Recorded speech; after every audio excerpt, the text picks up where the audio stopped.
Welcome to this video. आज हम बात करने वाले हैं BSc second year fourth semester के केमिस्ट्री के इंपॉर्टेंट क्वेश्चंस के बारे में। ये आपकी जो है वॉरियर बैच चल रहा है। तो वॉरियर बैच के अंदर हम आज 5वीं वीडियो लेके आए हैं। ये वीडियो 5वीं है। 4 वीडियो मैं आपको करवा चुका हूँ। 4 वीडियो के लिंक मैं आपको डिस्क्रिप्शन में दे दूँगा, या आप एक प्ले लिस्ट मिलेगी, उस प्ले लिस्ट में जाकर आप 4 वीडियो देख सकते हैं। ये वो आप लोगों के मोस्ट इंपॉर्टेंट क्वेश्चन है ना, उन क्वेश्चंस को मैं आप करा रहा हूँ, जिसमें से आपकी मैं 4 वीडियो दे चुका हूँ आपको, और 5वीं वीडियो ये है। तो चलिए चालू करते हैं। मास स्पेक्ट्रोमेट्री क्या, देखिए आप फोर्थ सेमेस्टर में हैं, आपने अपनी बुक देखी होगी, सिलेबस देखा होगा, तो आपको पता होगा थ्योरी पोर्शन ज़्यादा है। तो अगर पास होना है तो थ्योरी तो पढ़नी है। यह एक शक्तिशाली विशेषात्मक तकनीक है जिसका उपयोग यौगिक का अणुभार ज्ञात करने के लिए किया जाता है।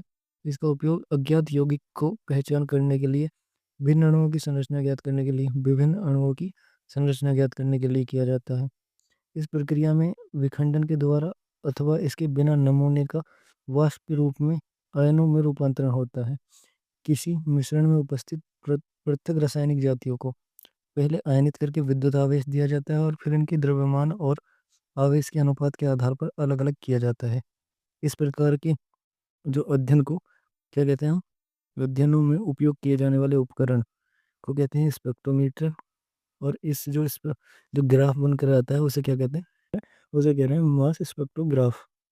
यह एक विशेषात्मक तकनीक जिसका उपयोग किस लिए कर रहे हैं, जिसका उपयोग हम किस अज्ञात अणुओं की पहचान करने के लिए कर रहे हैं, और उनका अणुओं और विभिन्न अणुओं की संरचना ज्ञात कर रहे हैं। यानी अणुओं की पहचान और उनकी संरचना ज्ञात करने के लिए हम किसका यूज़ करते हैं, मास स्पेक्ट्रोमेट्री का। ठीक है। नम और इसके बाद इस प्रक्रिया में विखंडन के द्वारा, इस प्रक्रिया में क्या होता है, विखंडन होता है। हम क्या करते हैं, हम इलेक्ट्रॉन की वर्षा करते हैं अणुओं के ऊपर, जिससे वो विखंडित हो जाते हैं। ठीक है। इसको आप पहले देख लीजिए, इसका जो प्रैक्टिकली जो बताया गया है वो आगे वाले पैराग्राफ में। पहले आप इसको ध्यान से सुन लीजिए कि इस प्रक्रिया में जो क्या होता है, विखंडन अथवा बिना नमूने के वाष्प के द्वारा आयनों का रूपांतरण होता है। यानी जो जो विखंडन की प्रक्रिया होती है, उसके द्वारा या उसके बिना जो नमूने हैं उनका वाष्प में रूपांतरण हो गया। ठीक है। किसी मिश्रण में उपस्थित पृथक रासायनिक जातियों को पहले आयनित करके विद्युत आवेश दिया जाता है। जो हमारे अणु होंगे सभी प्रकार के, उनको क्या किया जाता है, पहले आयनित करके उन्हें विद्युत आवेश दिया जाता है, और फिर इनके द्रव्यमान और आवेश के अनुपात के आधार पर अलग अलग किया जाता है। ठीक है। इस प्रकार के इसमें जो यूज होते हैं उपकरण, उन्हें द्रव्यमान स्पेक्ट्रोमीटर कहते हैं। देखिए, जो पहला पैराग्राफ है वो कब समझ में आएगा, पहला पैराग्राफ जब समझ में आएगा जब आपको दूसरा कंप्लीट हो जाएगा। ठीक है। आप टेंशन मत लीजिए, अगर वो पैराग्राफ आपके समझ में भी नहीं आया तो इसके बाद आपके वो समझ में आ जाएगा।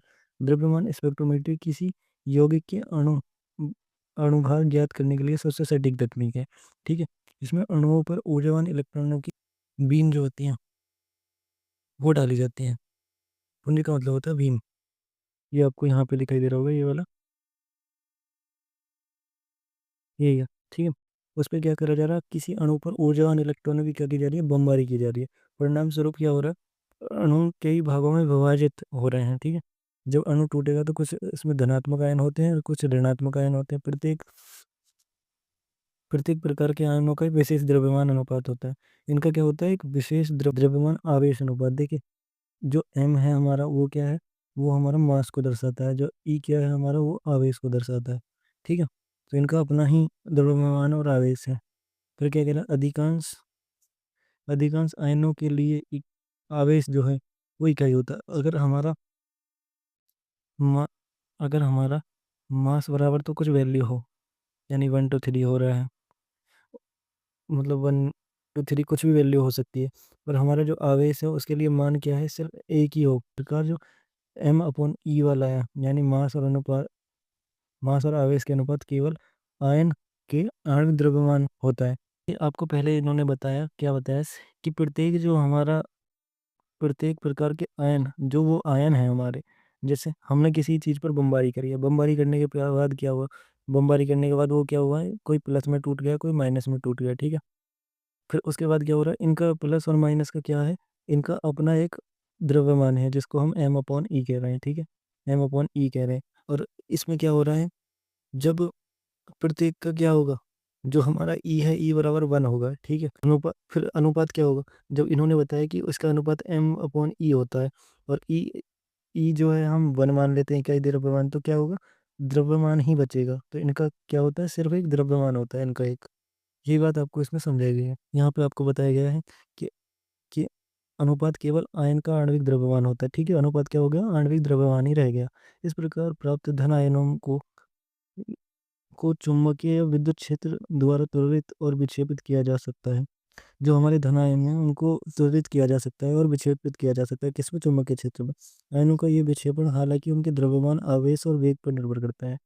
यह विक्षेपण हल्के आयनों की अपेक्षा भारी आयनों में कम होता है। हल्के आयनों में क्या होगा, हल्के आयनों में ज़्यादा होगा, और भारी आयन जो है बाहरी आयनों में कम होगा। इस प्रकार M/E मान वाले आयनों के अनुसार अनुरूप किरण पुंज प्राप्त होते हैं। देखिए, उनके आवेश और द्रव्यमान के अनुरूप ही उनके किरण पुंज प्राप्त होते हैं।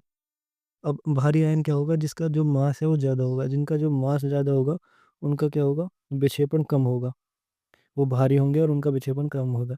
इस इस किरण पुंजों को फोटोग्राफिक प्लेट पर डाला जाता है, जहाँ ये अलग अलग प्रकार की रेखाओं के रूप में दिखाई देते हैं। जहाँ पर इन रेखाओं के शिखर शिखर की जो तीव्रता है वो भी नापी जाती है, शिखर की तीव्रता भी नापी जाती है। माना, अब मान लेते हैं हम वी किसी विद्युत क्षेत्र में एक धनात्मक आयन विक्षेपित होता है। अब क्या इसमें धनात्मक आयन को ले रहे हैं, तो क्या कर रहे हैं, उसे वी वोल्टेज में हम, एक धनात्मक आयन जो है उसे हम वी वोल्टेज में रखते हैं। ठीक है, इस अवस्था में प्रत्येक धनात्मक आयन द्वारा प्राप्त स्थितिज ऊर्जा, जो इसकी स्थितिज ऊर्जा है वो कितनी बराबर होगी, जेड और वी के बराबर। जहाँ जेड जो है धनात्मक आयन का आवेश है और वी क्या है, ये वोल्टेज है। अब इसका ये जो फिगर है इससे आप समझ सकते हैं, ये वहाँ बना के भी आना है। यहाँ क्या होता है, यहाँ इलेक्ट्रॉन पर, यहाँ अणु पर इलेक्ट्रॉन की बमबारी की जाती है, फिर उसे इस मैग्नेटिक फील्ड में से भेजा जाता है। ठीक है, मैग्नेटिक फील्ड में से इसका क्या होगा, जो भारी हैं वो पीछे रह जाएंगे, जो हल्के हैं वो तेजी से आगे निकल जाएंगे। ठीक है, या इससे फोटोग्राफिक प्लेट पर पड़ते हैं और फिर इसको किसी मॉनिटर से जोड़ के इसकी जो ग्राफ होता है उसको प्राप्त कर लिया जाता है। ठीक है, धनात्मक आयनों में क्योंकि समान आवेश तथा समान वोल्टेज होते हैं, अतः सभी आयनों की स्थिति ऊर्जा भी समान होती है।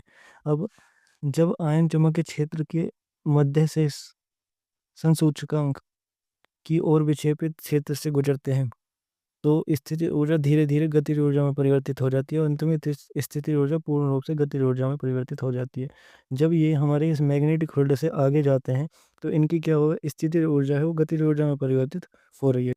ठीक है, इससे पहले परिवर्तन हो जाता है, ये हमारी गतिज ऊर्जा हो जाती है, हाफ म्यू स्क्वायर। और ये किसके बराबर है, ये इसको लेके चल रहे हैं गतिज ऊर्जा को। यहाँ पे हमने देखा था ना, ये इसकी स्थिति ऊर्जा क्या थी, जेड वी थी। इन दोनों को बराबर रख देंगे। जब ये आपस में बदलेंगे तो इन दोनों को बराबर रख देते हैं, और बराबर रखने के बाद इसका वेग निकाल लेते हैं। वेग कैसे निकालेंगे, वेग निकालने के लिए हम क्या करेंगे, इसको यूं को इसी साइड रहने देंगे और जेड वी को इस साइड रहने देंगे, दो को ऊपर ले जाएंगे और अपना हम एम को नीचे ले आएंगे। अरे इसका जो स्क्वायर है वो इधर जाकर अंडर रूट में बदल जाएगा, तो इधर अंडर रूट हो जाएगा। ठीक है, इसको आप समीकरण 2 मान लेंगे। इसके बाद देखेंगे कि समीकरण दो यह स्पष्ट है कि विभिन्न आयनों में अपने द्रव्यमान के आधार पर अलग अलग वेग से चलती हैं। ठीक है, तो वो उनका क्या होगा, द्रव्यमान। अब ये किस पर निर्भर कर रहा है, ये इसके द्रव्यमान पर निर्भर कर रहा है। द्रव्यमान ज़्यादा होगा तो वेग कम होगा, और वेग ज़्यादा होगा तो द्रव्यमान कम होगा। ये आपस में क्या होते हैं, व्युत्क्रमानुपाती। तो आपस में ये ही डिसाइड करते हैं, द्रव्यमान के आधार पर अलग अलग वेग से चलते हैं। जबकि जो उसका आवेश है और वोल्टेज है सभी आयनों के लिए समान होता है, क्योंकि ये तो आपका सभी आयनों के लिए समान होगा। इसके अतिरिक्त यह ज्ञात है कि जब धन आयन चुंबकीय क्षेत्र से गुजरता है तो उनमें 180 डिग्री के कोण के मध्य से गोलाकार पथ से स्थानांतरित करने के लिए बाध्य किया जाता है, और वे अभिकेंद्र बल जेड यू द्वारा आकर्षित होते हैं, जहाँ एच चुंबकीय क्षेत्र की शक्ति है। इस प्रकार अभिकेंद्र बल, अभी अभिकेंद्र बल निकालना है जो आपका ये है, ये किसके बराबर है, M U square upon R के। तो इसमें आपका यूं से यूं कट जाएगा और फिर एच जेड बराबर एम यू अपॉन आर हो जाएगा। और यहाँ से भी हम किसकी वैल्यू निकालेंगे, उसके वेग की वैल्यू निकालेंगे, और इन दोनों को फिर हम बराबर कर देंगे। समीकरण 2 और 4 से इनको हम क्या करेंगे, बराबर कर देंगे। बराबर करने के बाद हम सबसे पहले इसके दोनों तरफों का वर्क कर देंगे। वर्क करने के बाद इसका जो ये अंडर रूट है ये हट जाएगा, और इनके ऊपर सबके ऊपर क्या आ जाएगा, स्क्वायर आ जाएगा। ठीक है, हमको निकालना है एम अपॉन जेड।